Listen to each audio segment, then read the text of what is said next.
हरे कृष्णा। आप सभी का दिन शुभ और मंगलमय हो। भगवान श्री लक्ष्मी नारायण की कृपा सदा आप सभी पर बनी रहे। श्री पद्म पुराण के अनुसार एकादशी तिथि को भगवान श्री हरि का ही स्वरूप माना गया है। ऐसी मान्यता है कि एकादशी का व्रत रखने वाले भक्तों को फिर कभी कोई पूजा या उपवास करने की आवश्यकता नहीं रह जाती। इस व्रत को करने वाला प्राणी सभी प्रकार के सांसारिक सुखों को भोग कर अंत में भगवान श्री नारायण के धाम वैकुंठ लोक की प्राप्ति करता है। और पाप मोचनी एकादशी, जो कि चैत्र मास के कृष्ण पक्ष की एकादशी होती है, मनुष्यों के जन्म जन्मांतर के सभी पापों को जलाकर भस्म कर देती है। इस व्रत को करने से सहस्त्र गौदान का फल मिलता है। ब्रह्म हत्या, सोने की चोरी, मदिरापान और गुरुपत्नी गमन जैसे महापाप भी इस व्रत को करने से क्षण भर में ही भस्म हो जाते हैं। इसलिए पाप मोचनी एकादशी का व्रत बहुत ही पुण्य प्रदान करने वाला है। अगर पूर्ण श्रद्धा भक्ति भाव के साथ सात्विक रहते हुए पाप मोचनी एकादशी का व्रत किया जाए तो संसार के स्वामी श्री लक्ष्मी नारायण भगवान संतुष्ट होकर अपने भक्तों के सभी कष्टों का निवारण करते हैं। बड़े बड़े यज्ञों से भगवान श्री हरि को उतनी संतुष्टि नहीं मिलती जितना कि एकादशी का व्रत रखने से मिलती है। प्रिय श्रोताओं, अब आपको बताते हैं साल 2025 में आने वाली पाप मोचनी एकादशी की तिथि और पारणा के शुभ मुहूर्त के बारे में। व्रत का पारण किस वस्तु के सेवन से करना चाहिए, एकादशी और द्वादशी तिथि कब से कब तक है, पूजा का शुभ समय क्या है, राहु काल का समय क्या है, व्रत का पारण किस दिन करेंगे और किस चीज से करें, हरिवासर कब से कब तक है। साथ ही आप जानेंगे पूजा विधि के बारे में और अंत में आप सुनेंगे पाप मोचनी एकादशी की व्रत कथा। सारी बातें आज की इस वीडियो में जानेंगे, तो आप अंत तक वीडियो में बने रहे। और अगर आप भी अपने जीवन में हरि विष्णु और मां लक्ष्मी की कृपा पाना चाहते यही तो वीडियो को लाइक करके कमेंट बॉक्स में जय श्री हरि विष्णु जय मां लक्ष्मी लिखना ना भूले। भगवान हरि की कृपा आप पर सदैव बनी रहेगी। दोस्तों, पाप मोचनी एकादशी का व्रत हर साल चैत्र माह के कृष्ण पक्ष की एकादशी तिथि को रखा जाता है। यह होली के बाद की पहली एकादशी होती है। पाप मोचनी एकादशी के दिन भगवान विष्णु की पूजा करते हैं और व्रत रखते हैं। इस व्रत को करने से मनुष्य को जाने अनजाने में किए पापों से मुक्ति मिलती है। दोस्तों, अपने जीवन में हर कोई व्यक्ति जाने अनजाने में ही सही छोटे बड़े पाप जरूर करता है, जिसका प्राच्य समय रहते ही कर लेना चाहिए, नहीं तो नर्क की यातना भुगतनी पड़ती है। इन्हीं सब पापों को क्षण भर में ही नाश करने वाली एकादशी है पाप मोचनी एकादशी। और पाप मोचनी एकादशी के दिन जो भी भक्त सच्चे मन से व्रत की कथा पढ़ता है, सुनता है और साथ ही पाप नाशक स्तोत्र का हिंदी संस्कृत अनुवाद खुद से पढ़ता है या सुनता है, उसके सभी पापों का नाश एक क्षण में ही हो जाता है और अंत में ऐसे भक्तों को भगवान श्री हरि के बैकुंठ लोक में निवास मिलता है। तो आज के इस वीडियो में आप पाप नाशक स्तोत्र का हिंदी अनुवाद भी सुनने वाले हैं। तो आइए सबसे पहले सुनते हैं पाप नाशक स्तोत्र, फिर उसके बाद जानेंगे एकादशी कब है, शुभ मुहूर्त और संपूर्ण जानकारी। अब पहले सुनिए पाप नाशक स्तोत्र का हिंदी अनुवाद। पाप नाशक स्तोत्र को सुनते समय अपने हाथों में पुष्प जरूर रखें और श्रद्धा विश्वास के साथ सच्चे मन से अपनी गलतियों का, अपने पापों का प्रायश्चित करते हुए भगवान श्री हरि से प्रार्थना करें। स्तोत्र की समाप्ति के बाद सच्चे मन से इस पुष्प को भगवान के चरणों में अर्पित कर देना चाहिए। सर्वव्यापी विष्णु को सदा नमस्कार है, श्री हरि विष्णु को नमस्कार है। मैं अपने चित्त में स्थित सर्वव्यापी अहंकार शून्य श्री हरि को नमस्कार करता हूँ। मैं अपने मानस में विराजमान अव्यक्त अनंत और अपराजित परमेश्वर को नमस्कार करता हूँ। सबके पूजनीय जन्म और मरण से रहित प्रभावशाली श्री विष्णु को नमस्कार है। विष्णु मेरे चित्त में निवास करते हैं, विष्णु मेरी बुद्धि में विराजमान है, विष्णु मुझ में भी स्थित हैं। वे श्री विष्णु ही चराचर प्राणियों के कर्मों के रूप में स्थित हैं। उनके चिंतन से मेरे पाप का विनाश हो, जो ध्यान करने पर पापों का हरण करते हैं और भावना करने से स्वप्न में दर्शन देते हैं। इंद्र के अनुज शरणागत जनों का दुख दूर करने वाले उन पाप पहारी श्री विष्णु को मैं नमस्कार करता हूँ। मैं इस निराधार जगत में अज्ञानांधकार में डूबते हुए को हाथ का सहारा देने वाले परात्पर स्वरूप श्री विष्णु के सम्मुख नतमस्तक होता हूँ। सर्वेश्वर प्रभु कमल नयन परमात्मन ऋषिकेश आपको नमस्कार है। इंद्रियों के स्वामी श्री विष्णु आपको नमस्कार है। नृसिंह अनंत स्वरूप गोविंद समस्त भूत प्राणियों की सृष्टि करने वाले केशव, मेरे द्वारा जो दुर्वचन कहा गया हो अथवा पाप पूर्ण चिंतन किया गया हो, मेरे उस पाप का प्रशमन कीजिए, आपको नमस्कार है। केशव, अपने मन के वश में होकर मैंने जो न करने योग्य अत्यंत उग्र पाप पूर्ण चिंतन किया है, उसे शांत कीजिए। परमार्थ परायण ब्राह्मण प्रिय गोविंद, अपनी मर्यादा से कभी च्युत न होने वाले जगन्नाथ, जगत का भरण पोषण करने वाले देवेश्वर, मेरे पाप का विनाश कीजिए। मैंने मध्याह्न, अपराह्न, सायंकाल एवं रात्रि के समय जानते हुए अथवा अनजाने शरीर, मन एवं वाणी के द्वारा जो पाप किया हो, पुंडरीकाक्ष, ऋषिकेश, माधव, आपके इन तीन नामों के उच्चारण से मेरे वे सब पाप क्षीण हो जाएं। कमलनयन लक्ष्मीपते इंद्रियों के स्वामी माधव, आज आप मेरे शारीर एवं वाणी द्वारा किए हुए पापों का हनन कीजिए।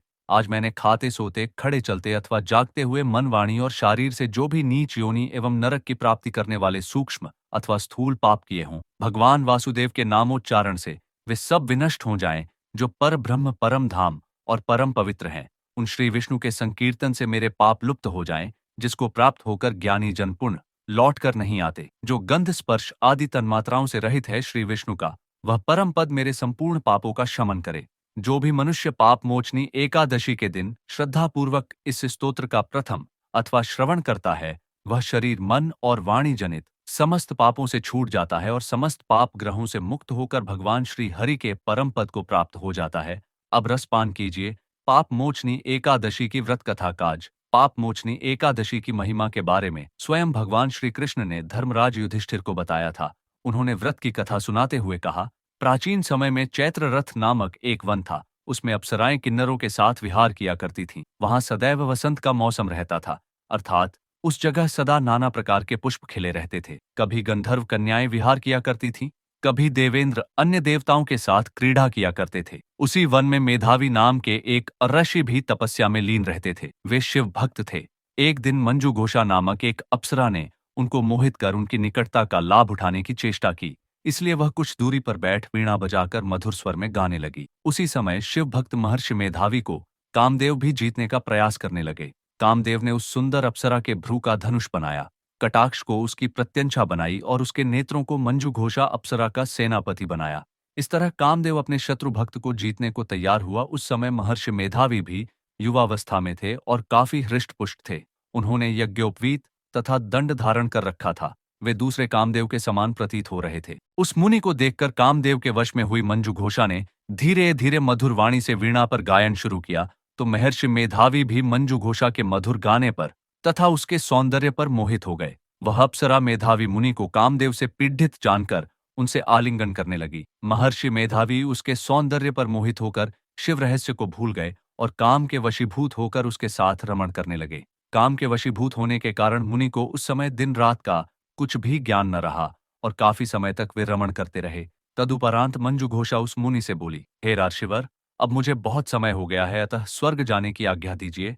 अप्सरा की बात सुनकर ऋषि ने कहा, हे मोहिनी, संध्या को तो आई हो, प्रातःकाल होने पर चली जाना। ऋषि के ऐसे वचनों को सुनकर अप्सरा उनके साथ रमण करने लगी। इसी प्रकार दोनों ने साथ साथ बहुत समय बिताया। मंजू घोषा ने एक दिन ऋषि से कहा, हे विप्र, अब आप मुझे स्वर्ग जाने की आज्ञा दीजिए। मुनि ने इस बार भी वही कहा, हे रूपसी, अभी ज्यादा समय व्यतीत नहीं हुआ है, कुछ समय और ठहरो। मुनि की बात सुन अप्सरा ने कहा, हे आर्षिवर, आपकी रात तो बहुत लंबी है। आप स्वयं ही सोचिए कि मुझे आपके पास आए कितना समय हो गया, अब और ज्यादा समय तक ठहरना क्या उचित है। अप्सरा की बात सुन मुनि को समय का बोध हुआ और वह गंभीरतापूर्वक विचार करने लगे। जब उन्हें समय का ज्ञान हुआ कि उन्हें रमण करते 57 वर्ष व्यतीत हो चुके हैं, तो उस अप्सरा को वह काल का रूप समझने लगे। इतना ज्यादा समय भोग विलास में व्यर्थ चला जाने पर उन्हें बड़ा क्रोध आया। अब वह भयंकर क्रोध में जलते हुए उस तप नाश करने वाली अप्सरा की तरफ भ्रिकुटी तानकर देखने लगे। क्रोध से उनके अधर कांपने लगे और इंद्रियां बेकाबू होने लगीं। क्रोध से थरथराते स्वर में मुनि ने उस अप्सरा से कहा, मेरे तप को नष्ट करने वाली दुष्टा, तू महापापिन और बहुत ही दुराचारिणी है। तुझ पर धिक्कार है, अब तू मेरे श्राप से पिशाचिनी बन जा।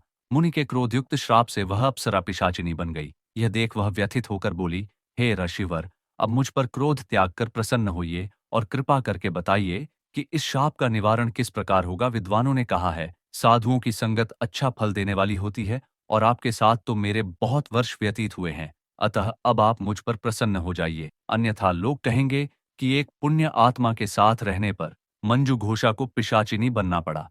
मंजू घोषा की बात सुनकर मुनि को अपने क्रोध पर अत्यंत ग्लानि हुई, साथ ही अपनी अपकीर्ति का भय भी हुआ। अतः पिशाचिनी बनी मंजू घोषा से मुनि ने कहा, तूने मेरा बड़ा बुरा किया है, किंतु फिर भी मैं तुझे इस श्राप से मुक्ति का उपाय बतलाता हूँ। चैत्र मास के कृष्ण पक्ष की जो एकादशी है उसका नाम पापमोचिनी है। उस एकादशी का उपवास करने से तेरी पिशाचिनी की देह से मुक्ति हो जाएगी। ऐसा कहकर मुनि ने उसको व्रत का सब विधान समझा दिया। फिर अपने पापों का प्रायश्चित करने के लिए वे अपने पिता च्यवनऋषि के पास गए। च्यवनऋषि ने अपने पुत्र मेधावी को देखकर कहा, हे पुत्र, ऐसा क्या किया है तूने कि तेरे सभी तप नष्ट हो गए हैं, जिससे तुम्हारा समस्त तेज मलिन हो गया है। मेधावी मुनि ने लज्जा से अपना सिर झुकाकर कहा, पिताश्री, मैंने एक अप्सरा से रमण करके बहुत बड़ा पाप किया है। इसी पाप के कारण संभवतः मेरा सारा तेज और मेरे तप नष्ट हो गए हैं। कृपा करके आप इस पाप से छूटने का उपाय बतलाइए। आर्षि ने कहा, हे पुत्र, तुम चैत्र माह के कृष्ण पक्ष की पाप मोचनी एकादशी का विधि तथा भक्तिपूर्वक उपवास करो। इससे तुम्हारे सभी पाप नष्ट हो जाएंगे। अपने पिता च्यवनर्षि के वचनों को सुनकर मेधावी मुनि ने पाप मोचनी एकादशी का विधि पूर्वक व्रत किया। उसके प्रभाव से उनके सभी पाप नष्ट हो गए। मंजू घोषा अप्सरा भी पाप मोचनी एकादशी का उपवास करने से पिशाचिनी की देह से छूट गई और पुनः अपना सुंदर रूप धारण कर स्वर्गलोक चली गई। लोमश मुनि ने कहा, हे राजन, इस पाप मोचनी एकादशी के प्रभाव से समस्त पाप नष्ट हो जाते हैं। इस एकादशी की कथा के श्रवण व पठन से 1000 गोदान करने का फल प्राप्त होता है। इस उपवास के करने से ब्रह्म हत्या करने वाले, स्वर्ण चुराने वाले, मद्यपान करने वाले, अगम्य गमन करने वाले आदि भयंकर पाप भी नष्ट हो जाते हैं और अंत में स्वर्गलोक की प्राप्ति होती। दोस्तों, एकादशी के दिन सूर्योदय से पहले उठकर स्नान आदि से निवृत्त होकर व्रत रखने का संकल्प लेना चाहिए। फिर भगवान विष्णु का पूजन करते हुए हो सके तो अन्न और जल दोनों का ही त्याग करने का संकल्प लेकर व्रत प्रारंभ करें। यदि अन्न और जल त्याग करने की सामर्थ्य नहीं हो तो ऐसे में आप केवल अन्न का त्याग करने का संकल्प ले सकते हैं और इस व्रत को जल और फल दोनों के साथ ही रख सकते हैं। इस उपवास में दिन भर निराहार रहा जाता है, रात को भी निराहार ही रहना चाहिए। यदि आप निराहार नहीं रह पाते हैं तो शाम की पूजा करके फलाहार ग्रहण कर सकते हैं और अगले दिन सुबह यानी द्वादशी तिथि को शुभ मुहूर्त में आपको व्रत का पारणा यानी कि एकादशी का उपवास खोलना चाहिए। एकादशी नियमों के अनुसार व्रत का पारणा करने से पहले अपनी सामर्थ्य के अनुसार किसी योग्य जरूरतमंद व्यक्ति को कुछ न कुछ दान देने के बाद ही यह व्रत खोला जाता है। आइए अब जानते हैं पाप मोचनी एकादशी कब से कब तक है। व्रत का पारणा कब करें दोस्तों?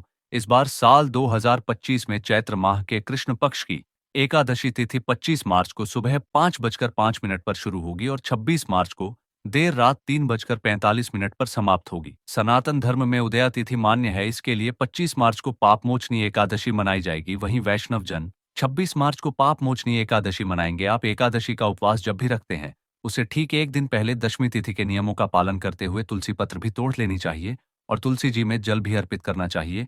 एकादशी उपवास के दिन तुलसी जी में जल अर्पित नहीं किया जाता है, ना ही तुलसी पत्र तोड़े जाते हैं और भगवान विष्णु को भोग में तुलसी जरूर अर्पित की जाती है।